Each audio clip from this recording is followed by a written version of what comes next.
Perempuan ini pun dimandikan lalu dipaksa melayani nafsu bejat para tentara Jepang yang kejam. Jungmin yang tidak tahu apa-apa hanya bisa pasrah kesuciannya direbut paksa. Sampai gadis ini pun tidak sadarkan diri.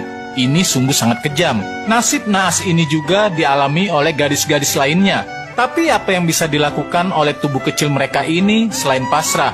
Setiap malam para gadis ini dipaksa melakukan hal yang tidak mereka sukai. Sampai wajah mereka pun memar dan lebam. Bagi tentara Jepang, para gadis ini hanyalah mainan. Suatu hari tentara Jepang sedang membuat parit untuk pertahanan mereka. Namun tiba-tiba dari dalam hutan muncullah para pejuang Korea. Namun karena kalah jumlah dan juga kalah senjata, akhirnya para pejuang Korea ini pun dibantai oleh tentara Jepang. Dan sisanya pun berhasil dibuat mundur. Sementara itu Jungmin yang sedang tidur sendiri didatangi oleh seorang tentara. Jungmin langsung berdiri ketakutan.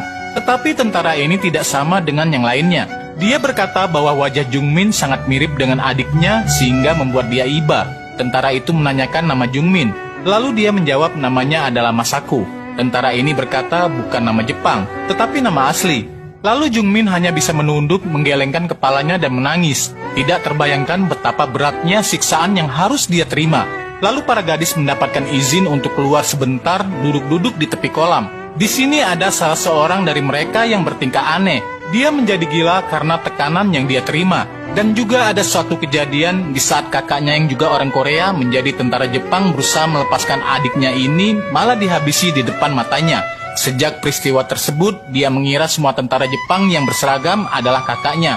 Ini sungguh sangat tragis. Sementara itu, gadis-gadis ini mencoba untuk mengenang masa-masa bahagia mereka ketika mereka masih bisa berkumpul dengan keluarganya.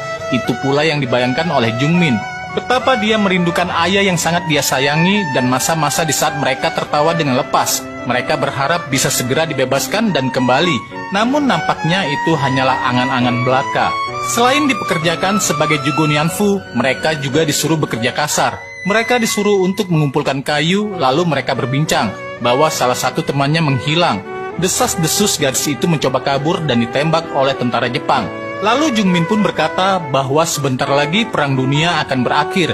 Kita pun harus mencari cara untuk bisa keluar dari sini. Tidak lama kemudian, para tentara ini menggiring mereka untuk kembali ke tempat mereka. Tetapi tiba-tiba Jungmin merasa sakit perut. Jungmin dibawa ke ruangan kesehatan untuk bertemu dengan dokter dan mendapatkan perawatan.